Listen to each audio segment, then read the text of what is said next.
kalau makanan enak itu wajib. Kalau kita punya bisnis kuliner kemudian kelebihannya apa, rasanya enak, itu jangan jadikan kelebihan karena itu pasti berdarah-darah dengan yang lainnya. Kemudian karena industri kuliner sudah berdarah-darah, saya pindah industri kreatif. Sekarang kalau ditanyakan cari mana yang media sosialnya tiap hari bikin story, cari mana yang punya konten kreator, videografer, cari mana yang punya desainer. Mungkin saya salah satu dan mungkin yang lain belum seserius itu. Mungkin Mas Alfa punya advice buat teman-teman kita yang lagi merintis usaha itu. Kira-kira seperti apa, Mas? Prinsip kita adalah kita kan hanya berusaha ya, Allah yang menentukan gitu. Makanya bisnis juga sama. Aku juga nggak tahu akan berhasil di Carica atau di apapun. Tapi yang saya lakukan adalah saya niatin dan kemudian saya lakukan sebaik mungkin yang di depan saya gitu. Hai guys, welcome back to Hustle Story Podcast. Kali ini saya bersama Mas Alfa, owner dari Karika Gemilang. Silahkan perkenalan sedikit Mas ke teman-teman. Oke. Ya, selamat pagi atau siang atau sore malam ya, karena nontonnya kan nggak mesti ya Mas. Ya.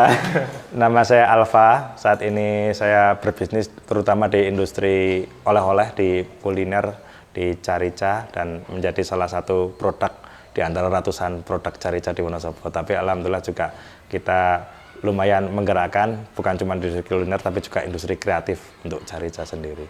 Mas Alfa ini owner dari Karika Gemilang ya. Karika Gemilang ini adalah one of the biggest Karika brand di Wonosobo. Amin. Market leader juga ya Mas. Insya Allah. Insya Allah. Merendah ini CEO-nya. Anyway, Mas, aku penasaran sih Mas, cerita sejarahnya gimana Karika Gemilang ini akhirnya lahir dan sampai sekarang masih eksis. Oke. Jadi kami mulai 2013 Mas Jeffrey itu. 2013 saya baru selesai kuliah dan ada pendidikan sertifikasi di Semarang. Saya dulunya SPD Mas. Gitu. Tadi setelah di Semarang, kebetulan di Semarang juga saya sudah menggeluti beberapa bisnis, tapi ada titik di mana ini capek nih bisnisnya gitu. Jadi harus ngeriset bisnis dan akhirnya saya balik ke Wonosobo. Saya lihat apa di Wonosobo yang masih laku dan peluang yang bisa kita gas gitu. Dan kebetulan ibu saya itu bekerja di rumah makan dan di situ ada toko oleh-oleh namanya Rumah Makan Harmoni. Boleh nyebut merek ya Mas? Oh ya, nggak apa-apa. Pak Eko. Iya, di tempatnya Pak Eko gitu. Dan di situ wisatawan lagi naik tahun 2013 itu, Instagram baru aja muncul, jadi semua orang posting foto-foto di Instagram, akhirnya Dieng naik, si Kunir naik, dan semua orang pengen ke Dieng. Dan itu membuat akhirnya oleh-oleh di Dieng pun naik. Dan kalau kita ngomongin oleh-oleh Dieng, itu adalah Carica gitu. Dan disitulah akhirnya saya dari Semarang balik ke Wonosobo, lihat peluang Carica ini luar biasa. Makanya terus saya dan ibu belajar cara mengolah Carica dan kemudian kita jual di Desember itu. Yang menurut itu Karika apa Carica ya Mas? Sebenarnya kalau bahasa orang Dieng itu Karika atau gendul Dieng, gendul gunung gitu. Cuman karena kita itu ada sisi marketing, makanya biar cantik itu pakainya C, Carica gitu kan, cinta Carica gitu, cuan gitu kan. Nah, wong desa biasanya bilangnya Karika. Tapi kalau nama ilmiahnya kan Carica pubescens gitu, dan itu pakai huruf C gitu. Nah, tapi waktu dulu memulai 2013 itu udah ada kompetitor belum Mas? Banyak. Sejenis lah maksudnya Karika gitu. Banyak banget. Jadi waktu 2013 kita main itu ada 130 merek yang terizin di Dinas Kesehatan. Kalau sekarang sih udah 400-an lebih Mas, udah 500-an mungkin gitu. Cuman memang di saat itu kami punya komitmen dan kita menggali dan ternyata masih ada peluang di Kenapa situ. kepikirannya Karika Mas? Ya itu karena satu, Carica itu kan lagi hype di Wonosobo. Kemudian kita masuk dengan momen orang pada wisata ke Wonosobo-nya lagi banyak gitu. Nah, itulah yang akhirnya kemudian saya bikin, sebelum kuliah jelas saya jurusannya matematika ya, tidak ada pelajaran mengolah makanan gitu. Betul. Tapi cara bikin itu lebih gampang daripada cara masarin Mas gitu. Jadi kita belajar bikin, ibaratnya belajar ke satu produsen, dua produsen udah langsung bisa gitu. Setelah 2013 memulai Karika ini, tantangannya seperti apa Mas dulu? Tantangannya di awal itu kan kita bukan produk baru, kita bukan produk lama, jadi pemain sudah banyak, ada produk yang sudah besar, ada produk yang sudah terkenal, sudah jaringan sudah luas. Nah, tantangan pertama itu adalah kita bikin positioning agar walaupun kita itu newcomers, itu kita masih bisa mengambil cerung market gitu. Dan alhamdulillah kami punya positioning, yaitu kami analisa dari beberapa kompetitor, ternyata si kompetitor itu satu, ownernya atau CEO-nya itu banyak kan sudah di generasi baby boomers gitu. Sementara saya kan masih milenial. Mas Jeffrey milenial apa Gen Z, Mas? Waduh, Transisi, transisi. Oke. Jadi saya itu milenial dan itu melihat saya ini value-nya itu saya optimalkan dari sisi apa, yaitu media sosial dan juga energi. Energinya anak muda itu kan banyak ya. Jadi saya mungkin kalau yang lain ke toko itu 2 minggu sekali, tapi yang saya lakukan adalah ke toko itu 1 minggu 2 kali. Sehingga orang akan nggak tahu nanti jenuh atau mungkin tambah tresno gitu kan. Kalau bahasa Jawa kan tresno jalaran saka kulino, bukan cacing rodo ya Mas. Ya gitu. Jadi akhirnya kita gunakan strategi itu dan membentuk positioning bahwa Carica yang enak mana, orang pasti akan ingat Carica Gemilang aja yang setiap hari kesini dan juga yang eksis di media sosial. Itu positioning kita di awal gitu, tantangan. Tapi kan awal Mas Alfa membangun Karika Gemilang ini kan dulu belum paham bisnis, Mas. Background pendidikan pun matematika. Nah, kok bisa tahu ilmu positioning terus? Nah, itu gimana ceritanya, Mas? Saya dibilang bisnis pertama juga bukan Mas di Carica ini, tapi mungkin bisnis yang berhasil gitu, yang kelihatan. Karena berarti sebenarnya pernah gagal? Banyak, kita sampai kasus pernah juru masak, saya kan bikin kafe sama bikin catering gitu. Ternyata juru masak kita itu kabur gitu. Dan dia ternyata ada wan prestasi dengan orang lain juru masak itu. Akhirnya malah kafe saya yang di police land sama polisi, pernah itu terjadi. Saya juga pernah bikin angkringan. Waktu kuliah. Kenapa? Karena saya mulai bisnis itu kan the power of kepepet gitu. Jadi bapak saya cuman pedagang kaki lima bikin stempel cap itu Mas, di kalau orang Wonosobo tahu Rita Pasaraya itu kan samping-sampingnya ada emperan toko lah, itu bapak saya jualan di situ. Tapi pengen anaknya kuliahnya yang bisa kuliah apa, yang negeri dan juga guruan yang murah gitu. Tapi kemudian sangunya kan terbatas, akhirnya saya harus bisa mengolah uang dan juga mencari uang agar saya bisa dapat sangu, dan itulah muncullah kejelian dalam bisnis yang menguntungkan bagi saya waktu kuliah, bukan malah yang kelihatan kayak angkringan itu ngabisin duit itu, catering, rumah makan juga ngabisin duit. Ternyata yang menguntungkan itu malah yang jasa yang modalnya nggak terlalu banyak. Misalnya waktu saya kan SPD matematika ya, saya buka bimbel. Saya mengkaryakan teman-teman satu kelas itu bikin bimbel, kemudian punya siswa banyak dan itu lumayan. Terus juga saya senang otak-atik komputer Mas Jeffrey dulu tapi ya dulu suka bobolin itu internet dan sebagainya, cari ini istighfar lah ya, cari video film bajakan, terus juga aplikasi bajakan itu dijual kemudian buat nginstal ulang dan sebagainya gitu. Jadi itu malah lumayan menghasilkan. Ternyata kalau kita ngon bisnis itu di awal nggak melulu masalah modal, tapi adalah terkait dengan mental, kemudian terkait dengan marketing skill gitu. Peluang juga. Peluang. Jadi nggak harus semuanya harus punya produk sendiri, tapi kita bisa nawarin produk orang lain, PD, insya Allah booming juga nanti menjadi dasar kita menjadi bisnis berikutnya. Gitu. Oke, berarti Karika ini bukan bisnis yang pertama ya Mas? Ternyata. Bukan, Oke. Nah tapi kalau sekarang saya lihat kan bisnis oleh-oleh khususnya Karika ini kan udah red ocean ya Mas. Mas Alfa juga bilang kalau sekarang brand Karika pun udah 400-an. Nah, gimana sih caranya strategi Karika Gemilang ini tetap bisa survive? Nggak cuma survive sebenarnya, tapi bisa grow gitu Mas.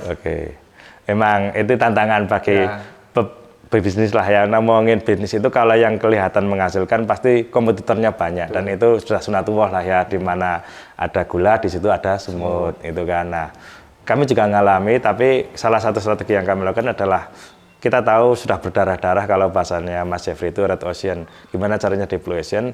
Carica itu kan kuliner gitu ya, oleh-oleh. Itu banget itu kan Mas.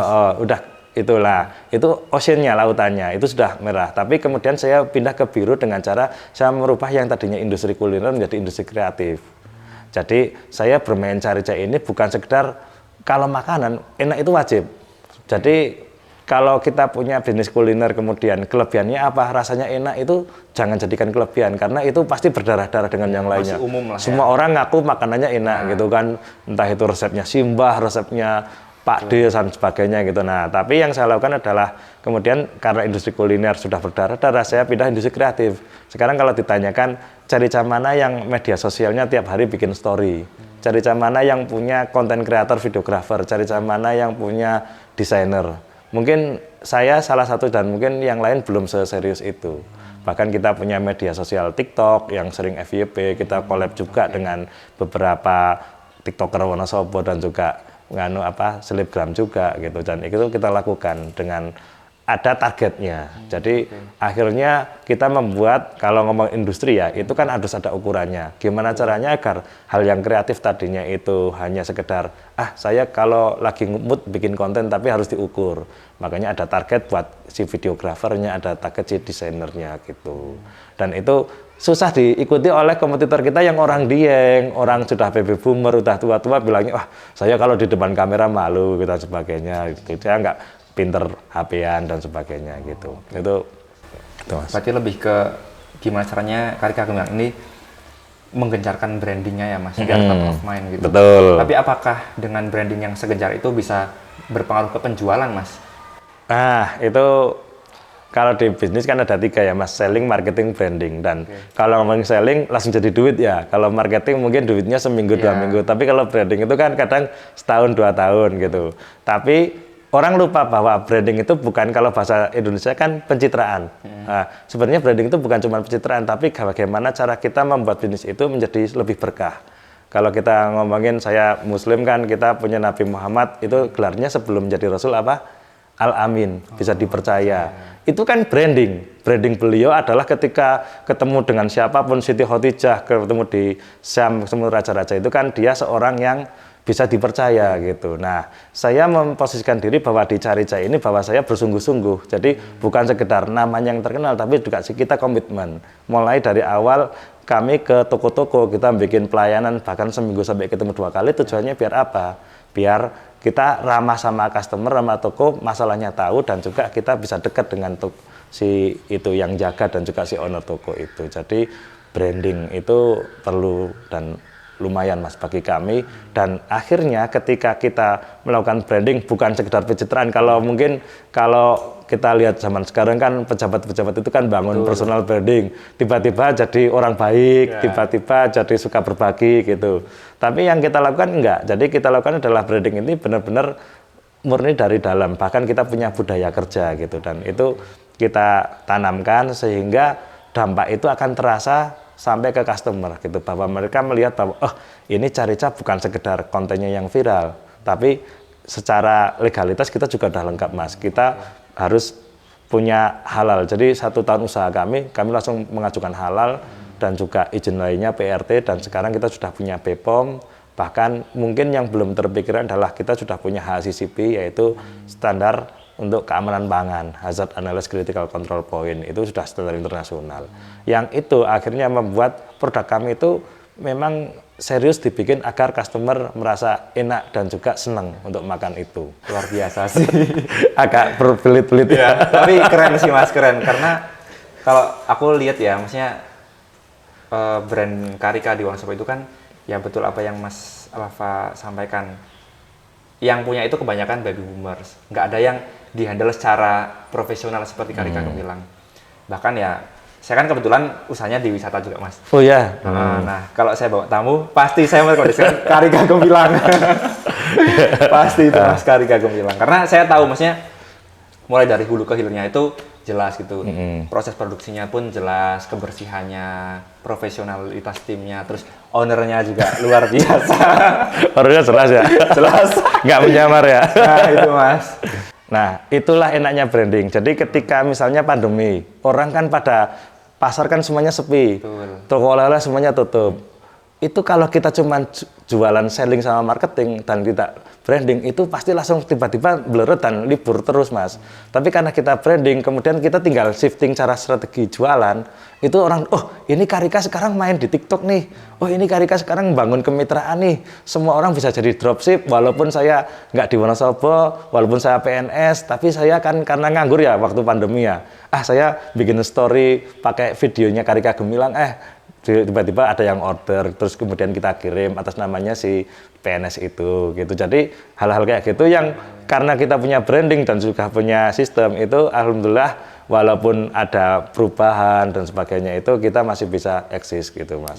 Apalagi kalau ngomongin plusnya itu adalah sekarang berdarah-darah karena saingan harga. Nah itu. Di Dieng itu kan kalau Mas Jeffrey main di wisata tahu ya ada Karika yang harganya murah banget. Betul. Kalau kami misalnya harganya 10.000 mereka jualnya mungkin 3.000 sepertiganya harga kami gitu. Nah, tapi secara kualitas tetap jauh Mas. Iya, karena ya orang mikirnya lah saya lakunya gimana ya? Cara paling mudah laku itu kan dan paling rawan itu adalah dengan banding-bandingan harga dan kita menjauhi hal itu karena nanti imbasnya adalah ke customer lagi bahwa ketika harganya itu turun kan pasti kualitasnya akan turun dan customer pasti akan kecewa dan itu bisa besok kalau ke Dieng saya nggak mau dititipin oleh-oleh Karika gitu karena apa? Karena takutnya nggak enak gitu.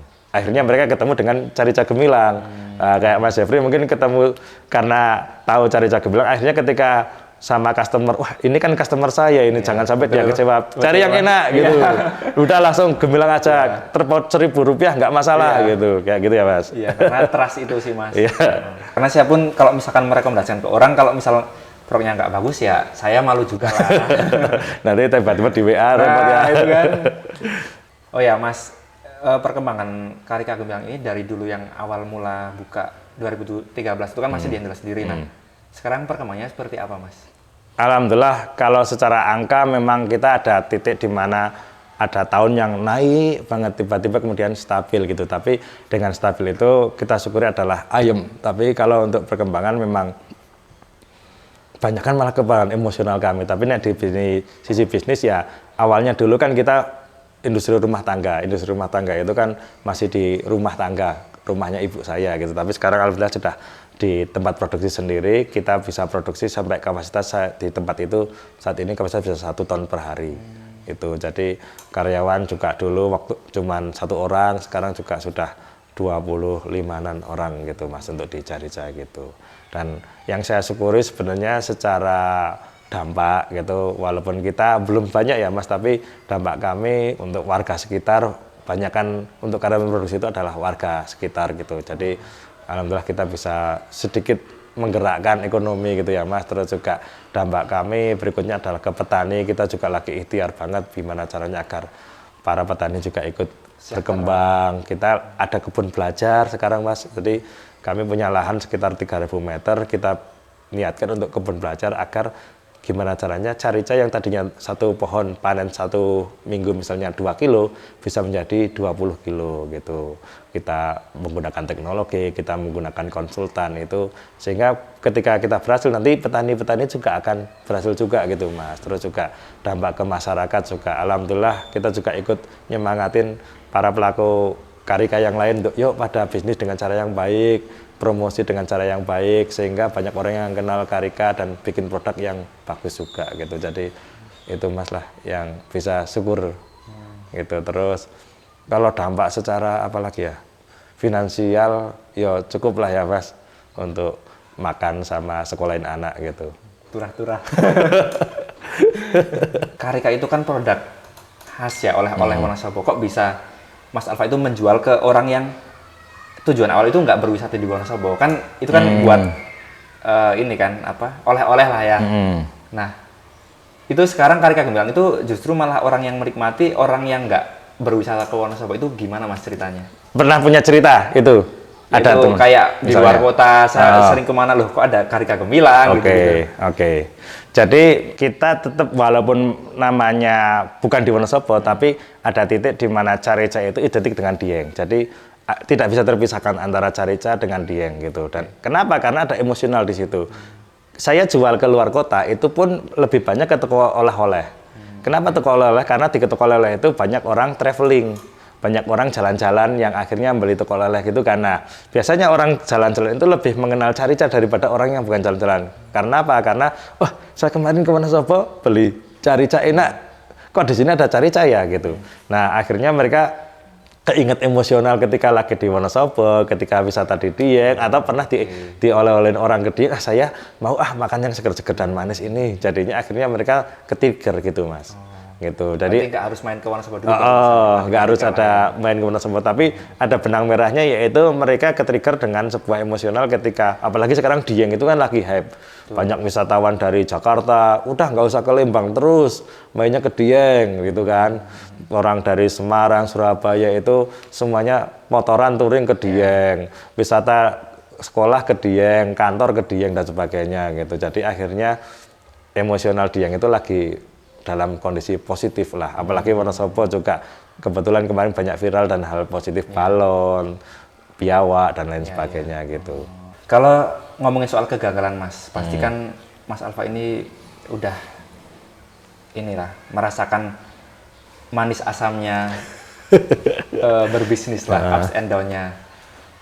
Pernah nggak sih, Mas, punya pengalaman gagal dalam bisnis yang itu membuat Mas Alfa itu terpukul? Dan gimana caranya Mas Alfa itu memaknai sebuah kegagalan dalam bisnis? Oke, ini pertanyaan bagus dan sering ditanyakan, Mas. Cuman saya tak cerita dengan sudut pandang beda.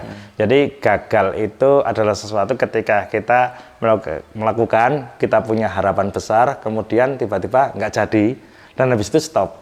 Itu akhirnya jadi gagal. Tapi kalau ngomongin di Carica sendiri, saya menjadikan itu sebagai belajar gitu. Jadi karena Carica kan alhamdulillah sekarang berjalan dan masih eksis terus, dan semoga bisa eksis terus lah gitu ya. Jadi ketika ada masalah, problem itu dan ketemu solusinya, ya akhirnya itu bukan kegagalan tapi adalah biaya belajar. Tapi di bisnis-bisnis sebelumnya saya pernah terjadi bahwa kegagalan sampai harus stop gitu.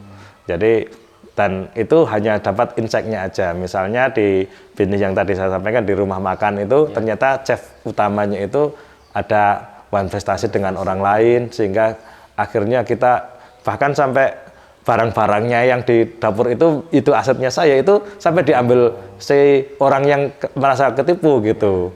Ya, jadi itu menjadi sebuah tamparan bahwa ternyata saya tidak cuman cukup baik sama orang. Kenapa? Karena yang chef itu sudah saya kontrakkan, dia punya istri dan anak, anaknya tak belikan susu di luar gaji dia, tak kasih rumah, tak kasih makan, tak kasih kerjaan. Ternyata bisa aja terjadi, oh dia itu ternyata keluar dari pekerjaan lama karena kurang perform dan sebagainya. Itu terjadi, akhirnya jadi belajar gitu. Beberapa kasus juga terjadi. Tapi kalau untuk yang di Carica Gemilang, memang kami pernah sampai rugi. Bikin Carica ngirim ke toko oleh-oleh 10 dus. Tiba-tiba yang retur 8 dus. Kenapa? Karena rusak. Itu benar-benar lumayan itu jadi pembelajaran. Tapi habis itu alhamdulillah kami punya standar baru yang itu kan sebelum pandemi ya. Kita sekarang pakai masker semua, terus alatnya pakai steril, terus tidak menggunakan bahan-bahan dari kayu dan bambu gitu, Mas. Itu akhirnya membuat kami belajar gitu bahwa ternyata memang kita butuh kegagalan, dan kegagalan itu harus kita atasi. Sedikit nangis-nangis sedikit nggak apa-apa lah waktu gagal, tapi jangan lama-lama gitu ya. Gitu ya, Mas. Tetap terus bangkit ya, Mas. Gitu. Jangan lama-lama. Gagal ya. Buka bisnis kemarin baru 2 tahun yang lalu saya berpartneran juga dengan teman-teman pengusaha di Wonosobo, buka motor listrik, gagal, rugi ratusan juta. Yo, gimana ya, Mas? Nah, itu menyikapinya seperti apa, Mas? Nah, saya sih itu hanya sekedar angka sih ya, Mas. Karena yang saya komitmenkan di bisnis itu ketika kita bisnis Carica kemudian buka bisnis yang lain, itu adalah kita harus siap dalam beberapa hal. Satu adalah energi kita sama waktu kita. Terus yang paling utama itu nomor 2 adalah uang kita. Kalau memang finansial kita belum sampai ke titik, misalnya saya udah punya uang banyak, kemudian buka bengkel gitulah ya. Bengkel itu ngeluarin duit sampai ratusan juta, tapi untuk bikin bengkel itu masih pakai uang operasional dari Carica, itu rawan juga. Kenapa? Karena bengkel itu belum valid gitu. Nah, yang saya lakukan kan adalah ya kalau mau bikin bengkel ya pastikan itu adalah uang diem gitu. Uang siap hilang. Jadi nggak menegangkan. Apalagi kadang seringkali orang buka bisnis baru dengan pinjaman. Pinjaman. Apalagi kalau kita Muslim itu belum tentu halal karena ada ribanya dan sebagainya. Itu menjadi PR juga bagi kami, dan kami mengurangi banget bahwa ngomongin bisnis ya kita semampunya kita lah, tidak harus melulu leverage bisnis dengan cara utang gitu Mas. Tapi leverage bisnis ya memang kalau makanya dulu ketika saya awal-awal usaha sampai di Carica 10 tahun itu ketika saya belum siap PD untuk bisnis yang lain, saya yang lakukan adalah ya beli tanah cara orang lama, beli tanah, beli emas, tapi nggak sampai 74 kilo sih Mas. Nah itu siapa ini? itu kan ya karena saya kan belinya 1 gram, bahkan 0,1 gram. Tapi gitu ya, yang kami lakukan itu kenapa? Karena untuk buka bisnis baru itu butuh effort, nggak cuma duit gitu, tapi itu juga energi dan waktu.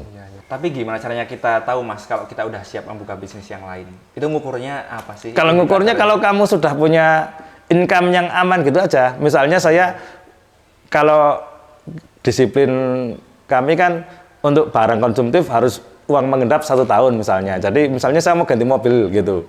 Jangan sampai wah ini sebulan ini saya untung duit 200 juta, kemudian bulan depan beli mobil enggak, tapi 200 juta itu ngumpul sampai titik 1 tahun jadi 1 miliar misalnya. Oh ini sudah 1 tahun nggak diaktifkan, baru kalau di bisnis kan ada, kalau di PT itu kan namanya RUPS ya. Setelah RUPS baru wah ini ada sisa ini bisa dividen. Nah dividen itulah baru digunakan untuk untuk entertain, mau untuk gaya hidup, mau untuk kesejahteraan kita atau buka bisnis baru gitu. Jadi nggak kemerungsung, wah kita ini untuk dapetin duit sehari 1 juta aja masih kesusahan, tiba-tiba langsung buka cabang bisnis lagi. Dan sering kan orang kayak gitu ya, bisnis misalnya bikin jualan gorengan, cabang 1 untungnya sehari 300.000. Masih dipegang sendiri, tiba-tiba ada tawaran orang buka cabang langsung di titik lain. Kenapa? Karena dekat sama kampus dan sebagainya. Padahal yang bisnis pertama aja masih dipegang dia sendiri, ditinggal 2 hari aja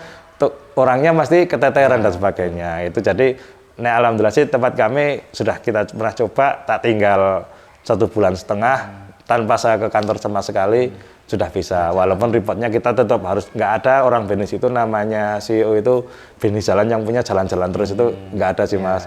Gitu, walaupun kita suka jalan-jalan gitu, tapi harus kita pantau report, pagi ada report meeting, sore ada report kerjaan, minggu ada report mingguan, bulan ada report bulanan, itu tetap harus kita pantau dan evaluasi. Mas, tapi kan kadang kita merasa mentok ya Mas, misalkan di satu bisnis. Nah, kan kita kadang mikir udah mentok, apakah buka bisnis baru ya, apa gimana? Nah itu seperti apa Mas? Terjadi ya, banyak ya? Ya pengalaman pribadi.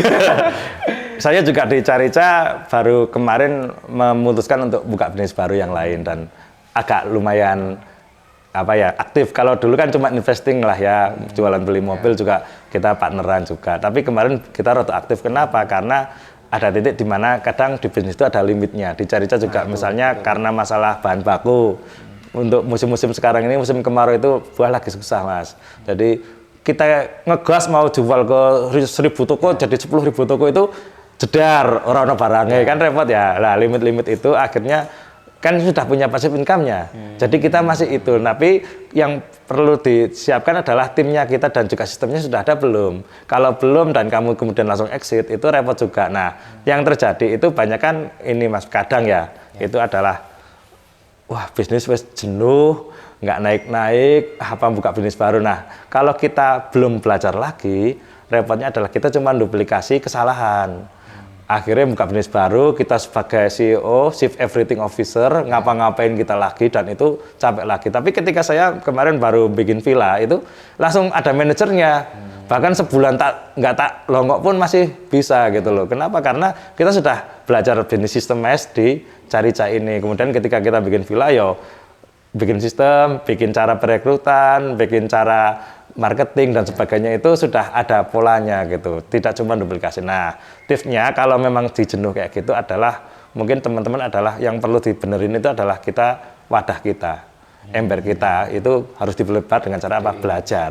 Nah, tahun kemarin kan baru lulus kuliah Mas, dengan saya punya anak 2 tapi saya masih harus kuliah itu kan tapi nikmat sekali Mas ketika kita itu belajar dan ketika selesai belajar pun ternyata saya dapat walaupun ilmunya itu tidak langsung diterapin ya. Kuliah itu jangan berharap teman-teman di YouTube channelnya Mas Jeffrey juga kuliah jurusan bisnis kemudian menjadi punya bisnis besar, jangan harap gitu.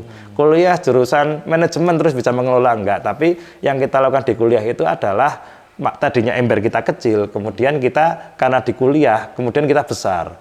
Nah, perkara nanti embernya mau diisi air apapun bebas gitu, tapi kita sudah terbiasa dengan ada sebuah masalah, kita bisa selesaikan, ada masalah, selesaikan gitu. Jadi semakin besar ember kita, semakin ketika kita nanti diterjunkan di bisnis nyata atau di kerjaan yang lebih besar itu, kita akan lebih siap gitu. Makanya yuk pada belajar, kalau belum kuliah yuk ikut seminar. Tadinya kita mampunya misalnya 200.000 ikut seminar, ya coba naikkan menjadi 500.000 seminar. Ikut seminar yang 5 juta, 10 juta itu. Jadi akhirnya ternyata ada ya orang anak usia 20 tahun sudah digital marketing, omsetnya 2 miliar sebulan gitu. Bisa ya? Kan akhirnya kita jadi melebar walaupun ilmunya di seminar itu sebenarnya ilmu sepele, tapi akhirnya ketika kita melihat sebelah kita itu luar biasa, terus juga orang yang kita ketemu di makan itu ngajak bisnis dan sebagainya itu, jadi insight yang luar biasa gitu Mas. Itu insight ketika kita, kalau di Islam itu kan salah satu tempat yang banyak malaikatnya itu kan ketika tempat thalabul ilmi ya. Jadi mencari ilmu, bahkan kalau meninggal ketika mencari ilmu kan husnul khotimah ya, bukan cuma mencari kerjaan. Kalau orang baca Al-Qur'an itu orang yang belajar sama orang yang sudah bisa baca pahalanya banyak yang belajar. Kenapa ya? Karena ada proses di mana otak kita yang tadinya sarafnya tidak tersambung menjadi tersambung, dan itu sakit pasti Mas. Capek, ya ngantuk, ya bosen. Misalnya kalau ngomongin kuliah ya skripsi nggak dikerja-kerjain, kan jenuh ya. Mending nyari duit, mending apa gitu. Biasanya terjadi kayak gitu karena itu ada sisi painful yang harus kita terjang. Gitu. Kalau menurut Mas Alfa ya, kalau saya kan melihat ke belakang Mas Alfa ini cukup religius Mas. Astagfirullah. Cukup aktif di organisasi kan Mas. Okay. Nah, apakah ada korelasi Mas antara sisi religius seseorang dengan bisnis yang dia geluti? Pasti ada Mas. Gitu. Nah, itu pengalaman Mas Alfa seperti apa Mas? Ini bukan browser ya, tapi kita sharing moga-moga kalau ada manfaat itu dari Allah Subhanahu wa taala ya Mas. Tapi di awal usaha saya kan orang bodoh Mas, jurusan SPD kemudian mau jualan. Itu kan benar-benar tadinya nyemplung apa jadi nyemplung apa gitu kan, di pendidikan kemudian di bisnis. Yang saya lakukan adalah saya merubah kebiasaan kecil. Dan yang saya rubah itu adalah kebiasaan kecil terkait ibadah. Salah satunya misalnya saya ikut komunitas tahajud berantai. Jam 2 malam ada yang WA, Mas tahajud, bukan cewek ya. Kalau Mas Jeffrey kan ini modus gitu, Mas bangun subuh gitu. Jadi tahajud berantai gitu, mengingatkan untuk sholat tahajud. Kemudian saya ikut komunitas Odos, One Day One Juz, mengingatkan untuk sehari baca Quran 1 juz. Jadi kebiasaan kecil yang hubungannya dengan religius itu, tapi ketika kita konsisten, kalau orang Jepang itu namanya kaizen gitu lah ya, itu maka akan membentuk sebuah pola baru yang itu akan membuat kita lebih produktif gitu Mas. Islam itu mengajarkan luar biasa loh, sholat 5 waktu tepat waktu. Itu kan benar-benar disiplin waktu ya, tapi kadang kita ketemu dengan partner bisnis kemudian dia molor setengah jam dan sebagainya, itu kan kadang malesin ya. Padahal di Islam harusnya kalau itu memang dia orang Islam harusnya lebih disiplin daripada kalau ngomongin saudara kita yang Cina dan sebagainya gitu. Jadi hal-hal kecil kayak gitu di ibadah itu secara logika ya, apalagi kalau kita ngomongin secara spiritual jelas lah ya, ketika kita di spiritual quotient-nya ditingkatkan, insya Allah juga akan rezeki akan makin mudah mengalir. Tapi secara paling simpel itu adalah itu Mas, kita ngerubah pola. Karena kalau ngerubah tiba-tiba saya pengen menjadi pengusaha roti terbesar sewono-sopo, kemudian kita harus beli mesin roti harga ratusan juta, kan kejauhan. Yang bisa kita rubah kan diri kita yang di dalam. Dan ngomongin bisnis kan musuh utamanya kan adalah diri kita kan. Jadi ya udah rubah aja kebiasaan-kebiasaan kita yang bisa. Gitu, misalnya renang ya, dulu saya waktu masih awal itu seminggu 3 kali Mas, renang di Mangli itu seminggu 3 kali 4 kali, bahkan saya timer, jadi tadinya cuma 20 menit saat bolak-balik itu, sekarang jadi 12 menit, sekarang sudah 14 menit lagi karena perutnya sudah gitu. Cuman dulu itu jadi renang, kenapa renang? Karena saya lihat yang renang pagi itu ternyata Cino-Cino Mas. Betul, itu Mas. Disiplinnya luar biasa kok, gitu. Disiplinnya luar biasa, mereka ini.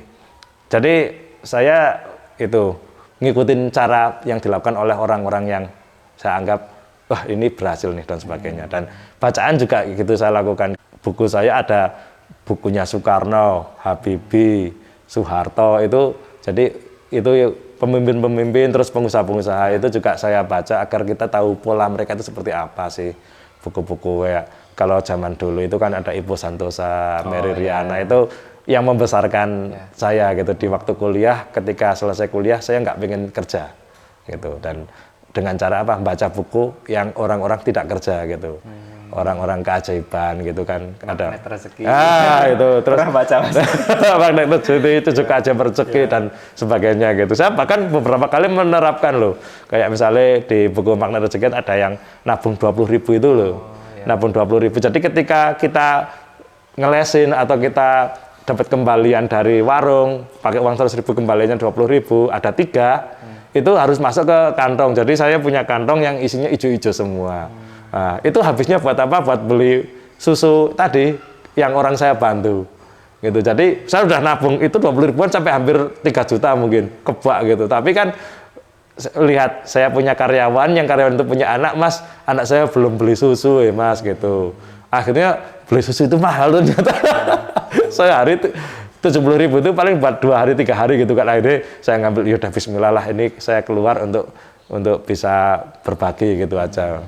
Ya itu, jadi beberapa bacaan buku itu memang manfaat Mas. Dan sampai sekarang mungkin kalau kita melihat kita pengen berhasil apa, coba cek 10 tahun yang lalu kita bacanya apa gitu. Luar biasa Mas Alfa. Terus ini Mas Alfa kan belakangan juga ini, saya lihat di story ya Mas, itu Bumbu Langit itu apa Mas? Ya itu juga itu pesugihan kami lah gitu. Bumbu Langit itu kegiatan berbagi Mas, jadi kita tidak ada keterikatan dengan organisasi, nggak ada organisasi Islam, organisasi apapun, tapi memang di situ untuk sharing agar teman-teman pada berbagi gitu. Dan kita bikin agar ini terstruktur, jadi Bumbu Langit itu kita punya target harus bisa tiap minggu kegiatan. Makanya setiap minggu berarti Mas? Makanya bukan cuma relawan, jadi yang ikut di situ itu kita juga ada bayar orang untuk menjadi ada tim project yang melakukan bikin program, sama tim funding yang melaporkan keuangan dan sebagainya itu. Dan ngantornya kebetulan masih di Carica Gemilang gitu. Dan itu memang kita niatkan untuk Bumbu Langit itu bumbunya dari langit, biar kita dapat wangi dan berkah dari Gusti Allah gitulah. Berarti yang menginisiasi Mas Alfa sendiri itu Mas? Dan teman-teman lah ya Mas. Dari organisasi itu? Ya, jadi awalnya itu dari teman-teman, namanya ada komunitas IPF, Indonesian Islamic Business Forum, komunitas pengusaha muslim lah gitu. Nah terus akhirnya dulu waktu pandemi kan mulainya ada banyak orang butuh makan. Semua orang kan diisolasi mandiri, tidak di rumah, tidak bisa keluar, tidak bisa masak. Akhirnya kita berbagi makan sampai mereka sembuh dengan cara itu. Kita bikin dapur ke orang yang sudah biasa masak, karena banyak pelaku UMKM waktu pandemi itu kan libur ya. Nah kita larisin warung mereka, kita beli, kemudian kita grabin, kerjasama dengan Grab dulu itu, terus kita kasih ke orang-orang yang melakukan isolasi mandiri di rumah. Dan karena isolasi mandiri selesai, kemudian saya tawarkan kan kita sudah banyak pengurus ya, ini kita mau lanjut nggak gitu, karena ini suatu hal yang baik gitu. Yuk, mereka bilang lanjut, kalau lanjut kita akan terjun langsung. Kemudian kita beli mobil sendiri untuk distribusi, dan alhamdulillah mobil itu juga menjadi penyemangat gitu. Jadi mobil itu keliling ke masjid-masjid, ke sekolah, ke pasar juga untuk berbagi makan. Dan juga banyak sih kita ada berbagi sembako, terus ke yatim juga. Kemarin 10 Muharram juga kita ada kegiatan belikan sepatu untuk yatim dan banyak kegiatan. Menarik. Nah hal seperti itu impact-nya apa sih Mas ke Mas Alfa sendiri? Apa ya impact-nya ya? Nah, menurut saya rasakan. Kalau secara bisnis langsung nggak ada. Ya nggak ada lah kita, dan saya harap juga bisa terpisah, karena saya tipe aliran bukan apa, kalau ada social planner kan, pengusaha tapi berbasis sosial. Tapi kalau saya memisahkan antara sosial dan entrepreneur. Kenapa? Takutnya kalau dicampur itu nanti ini waktunya bersosial apa waktunya bercuan gitu kan repot. Nah di Bumbu Langit ini memang saya fokuskan untuk sosial. Nah impact-nya itu adalah ketika kita menjadi insan itu, manusia itu ada dua hal yang membahagiakan dan itu harus kita syukuri, yaitu bahagia karena kita belajar. Kalau Mas Jeffrey atau teman-teman pendengar ini, penonton ini bisa, saya happy nih setelah saya belajar, saya senang belajar, saya senang buka buku, itu harus kita syukuri. Karena banyak orang yang tidak bisa menikmati itu. Ketika belajar itu mereka merasa sedih, merasa jenuh dan sebagainya. Itu terus adalah bahagia kedua yang menurut saya itu sampai meresep ke darah, yaitu dalam itu adalah sampai ke hati, itu adalah bahagia ketika kita berbagi. Bukan saya happy ketika saya beli motor baru, saya happy ketika saya punya rumah baru gitu, tapi saya happy ketika saya memberikan sesuatu kepada orang lain. Itu menjadi itu bahagia karena berbagi dan bahagia karena belajar. Nah, nikmati itu biar akhirnya kita merasa bersyukur gitu loh. Bersyukur, alhamdulillah saya bisa berbagi, alhamdulillah saya bisa belajar, itu. Dua hal itu, Mas. Keren sih, Mas. Keren. Ini kalau kita terusin bakal panjang banget videonya. Udah berapa jam? 30 menit lebih ini, Mas. 30. Tapi jujur obrolannya menarik, daging semua. Tapi karena keterbatasan waktu ya harus kita cukupkan. Nah, terakhir nih, Mas. Mungkin Mas Alfa punya advice buat teman-teman kita yang lagi merintis usaha itu kira-kira seperti apa, Mas? Ya, untuk yang merintis usaha kan kita kayak ibaratnya berjalan di hutan belantara yang kita tidak tahu. Pasti ada kecemasan pada apa, tapi niatkan dengan hal yang baik, itu akan membuat walaupun kamu masuk ke belantara, kalau misalnya Mas Jeffrey Trabas, tapi karena Trabas saya pengen ngamal nih gitu, akhirnya kan semangat gitu. Bukan sekedar cuma Trabas saya pengen dapat duit atau pengen fun aja, tapi ketika kita niatkan yang baik, insya Allah akan menjadi semangat yang bagus gitu. Itu yang pertama buat para yang muda-muda, apalagi Gen Z.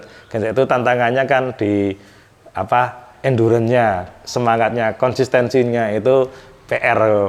Wah ternyata lingkungannya toksik, keluar. Ini wah ternyata tidak sesuai dengan job desk-nya, keluar. Itu loh, jadi agak lemesnya di situ. Nah, mungkin ketika kita bisa luruskan niat, insya Allah jalannya ke depan juga akan lebih mudah. Apapun jalannya, karena prinsip kita adalah kita kan hanya berusaha ya, Allah yang menentukan gitu. Makanya bisnis juga sama gitu. Jadi aku juga nggak tahu akan berhasil di Carica atau di apapun, tapi yang saya lakukan adalah saya niatin dan kemudian saya lakukan sebaik mungkin yang di depan saya gitu. Itu aja, Mas. Dan juga moga teman-teman di sini juga sama gitulah. Oke, baik teman-teman, akhirnya podcast kita cukupkan. Terima kasih juga Mas Alfa udah menyempatkan waktunya untuk ngobrol sama kita hari ini. Sehat selalu, Mas. Oke, makasih Mas Jeffrey sudah mampir ke tempat kami. Sukses buat Mas Jeffrey dan tim semuanya. Amin. Dan hasil juga ya. Hasil story. Hasil story. Sukses juga buat Karika Gemilang. Amin. See you on the next episode.